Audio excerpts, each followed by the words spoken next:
পঞ্চগড় সদর উপজেলার হাড়িভাঙা ইউনিয়নের দণ্ডরাখাতা গ্রামে খাস খতিয়ানভুক্ত সরকারি জমির গাছ কাটার অভিযোগে দায়েরকৃত মামলায় সরেজমিন তদন্ত সম্পন্ন হয়েছে। স্থানীয় সূত্রে জানা গেছে, দণ্ডরাখাতা গ্রামের মশিউর রহমান গংয়ের বিরুদ্ধে সরকারি জমির গাছ কাটার সুনির্দিষ্ট অভিযোগ ওঠে। অভিযোগের সত্যতা যাচাই করতে এবং সরকারি সম্পত্তি রক্ষার্থে হাড়িভাষা ইউনিয়নের ভূমি উপসহকারী কর্মকর্তা এবং স্থানীয় ইউপি চেয়ারম্যান যৌথভাবে অভিযান পরিচালনা করেন।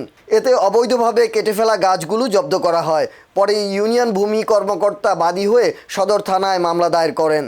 বর্তমানে মামলাটি আদালতে বিচারাধীন। তবে বিবাদী পক্ষের দাবি, গাছগুলো তাদের নিজস্ব রেকর্ডকৃত জমির, আর বাদী পক্ষ বলছে জমিটি সরকারের খাস খতিয়ান অন্তর্ভুক্ত।